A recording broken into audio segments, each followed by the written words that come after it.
Thank you, Dr. Hunt, and I'd like to thank CDHF for giving me the opportunity to share with you how important the microbiome in pregnancy and in neonates is to establishing our healthy gut microbiome. So the objectives I'll cover are to tell you about the importance of the microbiome in pregnancy on both maternal and neonatal health, and how the neonate establishes a healthy gut microbiome.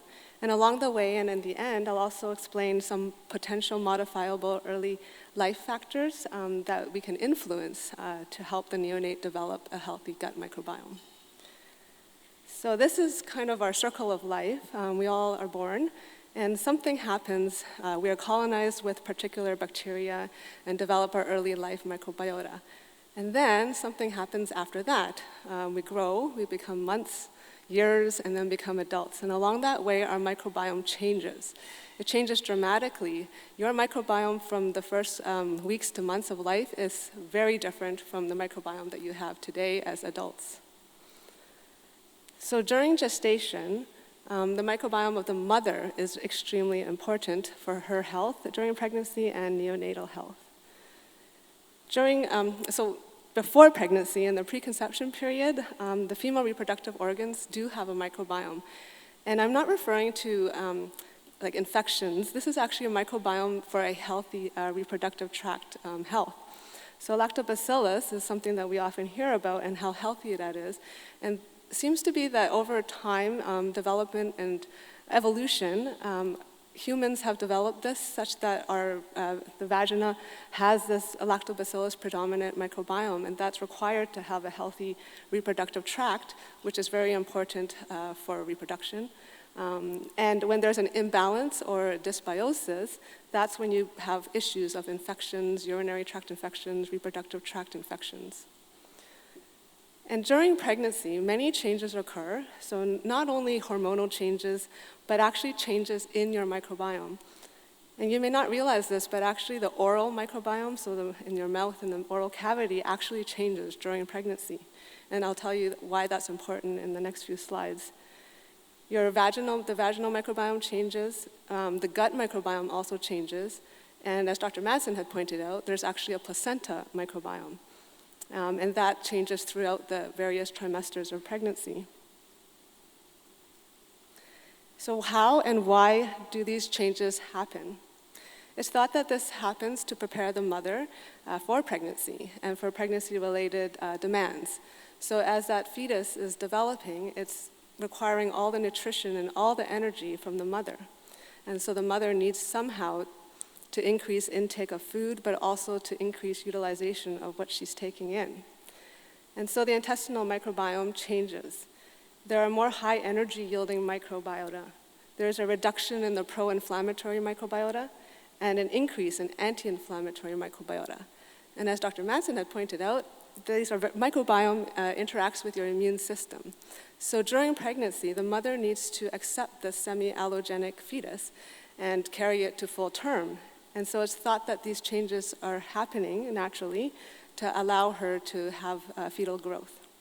And then towards the end of pregnancy, when she's preparing for parturition and delivery of the infant, then the microbiome changes and becomes a little bit more pro-inflammatory to try to drive towards delivery. Also important is that there is a sharing of microbiota between the rectum and the vagina. And I'll show you that is something that we may be able to modify for pregnancy health. I wanted to show you this. This is a study that was looking at preterm birth. So preterm birth happens for many reasons, and many of the cases occur in healthy women. So why does this happen? And there's more and more studies now showing that the microbiome may be related or even cause preterm delivery. So on the left in the green are two columns. These are from the mothers who had a full-term delivery. And then the minus and the plus signs, so the plus means that they actually had an infection, so chorioamnionitis. And then the preterm, on the two columns on the right, are the women who went preterm with or without this infection. And I tried to point out that those who had a full-term delivery had a predominance of lactobacillus, shown in the green arrow and the green circles. And then on the right-hand ones, the preterm deliveries, there's a predominance of those other bacteria. The lactobacillus is almost not present. There are more of the oral cavity type of bacteria that are found, and also more ureaplasma, which is from the vagina. And so maybe there's something there that we can modify in terms of reducing risk of preterm birth. And so that microbial change that occurs, how could that lead to a preterm birth? One of the hypotheses, and what's currently being studied in many of the investigators who are interested in this topic, is that concept of dysbiosis. So when you have an imbalance in the microbiome, you have changes in the metabolome. So there are differences in the metabolic function and capacity. And there are also differences in the inflammatory state that occurs and triggering of various immune pathways. And we believe that microbial dysbiosis, for whatever reason, whatever causes it in those mothers, may be leading to the preterm birth. So this is an important slide. As Dr. Madsen had pointed out earlier, that many of you, if you are not aware, placenta has been shown to have a microbiome. This is still a little bit controversial in terms of, because of the way that they analyze and report the detection of the bacteria, whether or not it's true colonization, or is it contamination when they sampled the placenta, or is it the placenta, the mother is presenting the bacterial antigens to the infant. However, studies have actually also shown now that at birth, the meconium, the first stool that's passed, does have bacteria detected. So that has to come from somewhere. And so the various ways that the mother can impart bacteria to her fetus during gestation are shown there. So through blood, and one of the thoughts is from the oral cavities. And this has been shown in many studies looking at periodontitis, so infections in the oral cavity being related to infections in the placenta, so chorioamnitis, and preterm birth. It's also thought that there could be maternal intestinal translocation. And this is important for thinking about mothers with inflammatory bowel disease, for example. Why are mothers with inflammatory bowel disease at higher risk for preterm birth? Potentially it has to do with bacterial translocation from their leaky gut. And also there could be ascending colonization from the vagina. And that has been reported as well, that mothers who have vaginal infection are more likely to have preterm delivery. And during gestation, the fetus swallows the amniotic fluid. So if the amniotic fluid is colonized with bacteria, then the fetus will swallow it, and then that will colonize their intestines.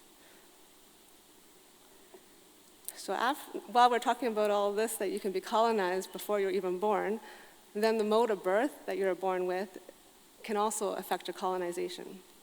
So as you can imagine, an infant who is born by vaginal delivery would be exposed to the maternal vaginal flora, and then also the gut flora. That's very closely by anatomy.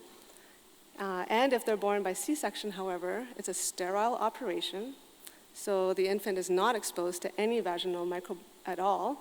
Rather, it will be exposed to the healthcare provider who's delivering that infant from the sterile field, and also from the mother's skin, because of the mom to infant skin contact afterwards.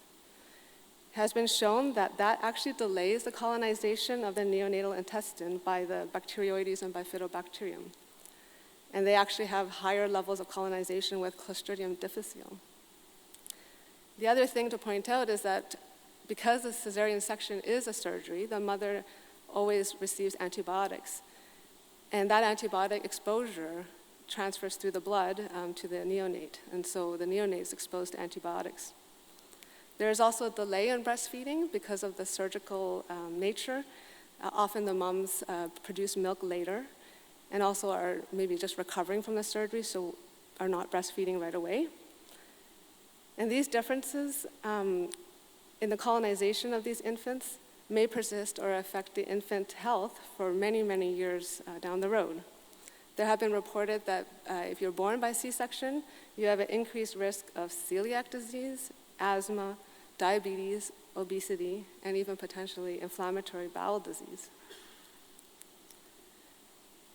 The gestational age at birth also affects neonatal microbiome.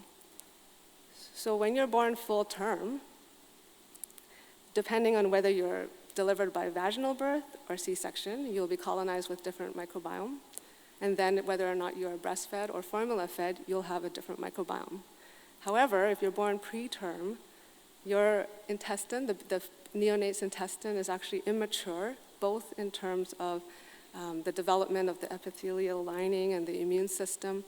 So when they have differences in the microbial colonization and in the maturity of the immune system to accept that colonization, then there can be dysfunction and overactive immune system. And that's thought to be what's leading to the higher risk of necrotizing enterocolitis, which is uncontrolled inflammation of the neonatal intestines, and is associated with significant mortality in these infants. And this study was just published actually this year, and I found it very exciting because they followed these infants who were born by preterm and trying to understand, does this dysbiosis happen, to try to prove that point. And they did show, as you can see on the left, in the neck cases, that the infants who did develop this horrible necrotizing enterocolitis already had this change in their intestinal microbiome up to a month or so before they developed the disease. And I found this very exciting because this potentially shows and supports further research, especially for inflammatory bowel disease, but also other chronic diseases, that the gut microbiome and imbalance in the gut microbiome is very important in setting up for intestinal and other chronic inflammatory diseases. So now I've kind of covered from the mother to the early life microbiota, and then so what's after that? Well, there's many things after that, from after birth. The most important one is breastfeeding. Breastfeeding is very important in establishing that neonate's microbiome. And if you're breastfed versus formula fed, you will have different microbes that are growing. Breast milk is also very important because it has proteins, fats, and lipids, oligosaccharides, also the antibodies from the mother that give the neonate's intestine some immunity. And also there's a microbiome, so there is bacteria in the human breast milk. And as well, there are cytokines in the breast milk. The image on the right shows that the top one is kind of a depiction of an infant who is breastfed. They receive all those nutrients and all those good things from the mother's breast milk, and thus have a healthy intestinal immune system. However, the image on the bottom is trying to depict that if they are not breastfed, you will have a lack of some of those healthy nutrients, a lack of the secretory IgA antibody from the mother's breast milk. And that may allow that difference in colonization and growth and dysbiosis of the microbiome. So from mother to fetus to neonate is an extremely important time in all of our lives. And the bacteria that we then become colonized and our microbiome is very influenced by what's happening between the mother and the infant. So that leads as well, however, so that was talking about mother and infant, so that close relationship. However, the people around you and the environment you live in actually also affects your microbiome in that crucial first weeks to months of life. That image on the left is trying to show you that there are diseases that can be inherited genetically. But if you look at the bottom where those three little people are, there's arrows that go horizontally. And what that's trying to show is there is sharing of microbiota by people who live really close together, so siblings and family members who live really close together. And in your first couple years of life, when you have susceptibility to colonization, but also to dysbiosis, that's very important because who you live with and what they're colonized with may also impact what you end up being colonized with. And I put that in your little circle. So now I've kind of mentioned a few of these potential modifiable or early life risk factors, but I'll go through them again because there is exciting research that is coming out suggesting that if we can modify our microbiome early in life, perhaps we can reduce our risk of developing chronic diseases in the future. And again, this is just showing that it's the mother to infant close interaction that potentially could be modified. There's a concept called microbial inheritance of chronic diseases, and what that means is that transmission or that inheritance of microbiome from the mother to the neonate. If the mother has a dysbiotic microbiome herself before and during pregnancy, and she transfers that to her offspring, then that may be potentially important for these chronic diseases which are not purely genetic in nature. So there are many different time points that we could target. There are time points during gestation, the mother's gut microbiome, her vaginal microbiome, her oral health, and the microbiome there. There are opportunities to modify the microbiome around birth, so depending on mode of delivery.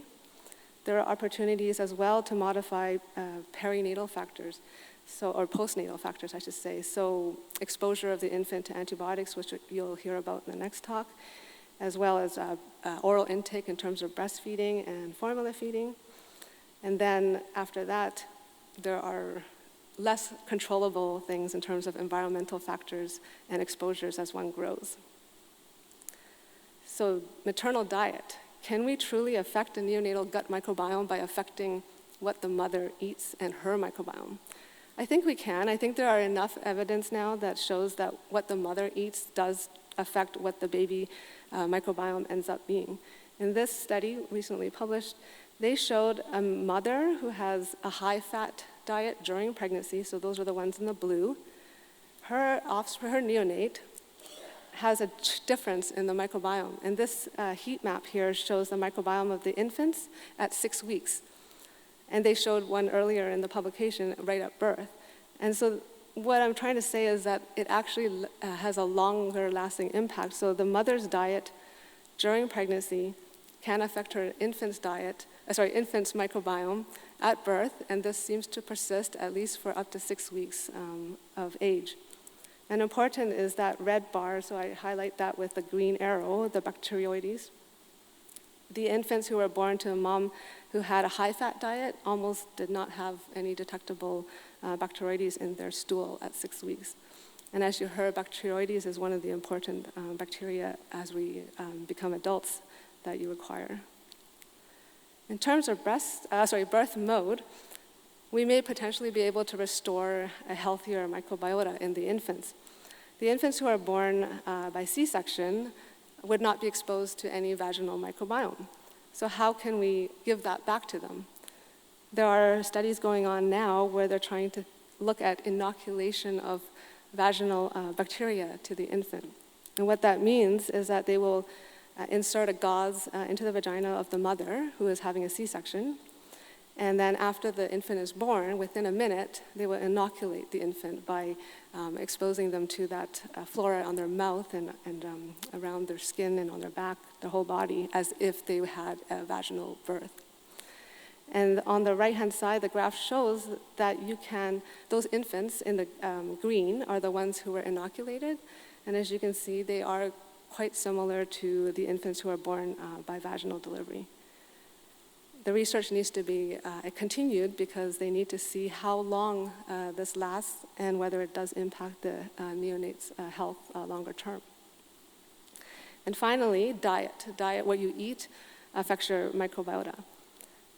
So thinking about the preterm infants, so there are many studies now where they are supplementing these at-risk infants with mom's own milk. So even if the mom is not breastfeeding, they can pump and give that milk back. They can give probiotics, prebiotics, symbiotics, which is a combination of both, and then various components thought to be helpful and beneficial from the human milk. And there are now research looking at not just the preterm infants, but can we use this idea to supplement infants in general who are found to be at risk in having a dysbiotic microbiome. And I will leave the rest of the circle for the rest of the speakers because they will be talking to you about toddlers, children, and as you age, all those different factors that affect your adult microbiota. So your microbiota grows with you. I've been talking about that first part and how to potentially give it a healthy start so that as you grow, you'll have the right setup for a healthier gut microbiota. And these are the conclusions as they relate. I hope I've kind of explained to you why the maternal microbiota during pregnancy is so important in affecting gestational outcomes and neonatal health, and the maternal and environmental factors that influence colonization of the neonate, and then some potential early life factors that we should start thinking about on how to modify to give back a healthy microbiome to the neonates. Hello. So this is a big question in regards to peanuts, as I'm sure you have studied. But when would be a time during gestation for a woman to introduce that into her diet? Now, over the last 15, even 25 years, I feel like it's flip-flopped back and forth, not to be eating peanuts, to eat peanuts. But what exactly would you think causes that imbalance to create the allergen immunocomplex to attack? And can that be changed during pregnancy with ingestion of the protein? So I cannot comment exactly on what time is appropriate. However, based on the pathophysiology and the natural thing that occurs in pregnancy, whatever the mother eats, there is that transfer, and she's presenting antigens to the fetus at all stages. But I don't think we have enough understanding of exactly when to introduce or not introduce things like that. Yeah. Okay. Thank you. Do you have a question? Yeah. Hi, I found that really interesting. Thank you so much. I was just wondering if you would recommend that pregnant moms take a probiotic supplement, and if so, what particular strains would you recommend?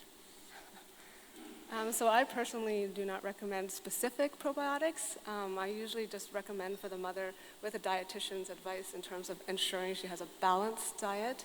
And if she has chronic illnesses, then adjusting for that. However, the studies that are coming out now are actually looking specifically at specific probiotics and prebiotics. And one of the probiotics that are coming out on the literature that is beneficial is like lactobacillus. But the issue that we have to think about are when you buy a probiotic over the counter, how much is actually there versus dead or inactive. Vivian, in regard to the C-section differences, a lot of places seem already to, on the basis of little actual evidence from studies, to be giving a sample of perineal, a small volume at least, of juice obtained from the perineum to the neonate when born by caesarean section. How long before do you think we get proper evidence?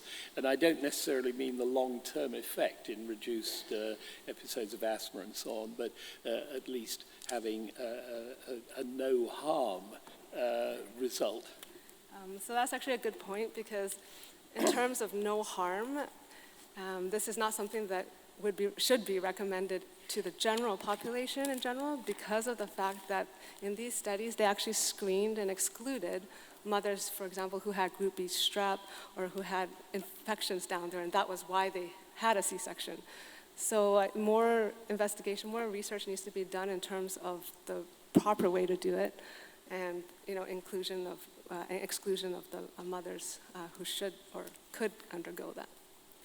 Well, thank you very much. I think we must move on. Thank you very much.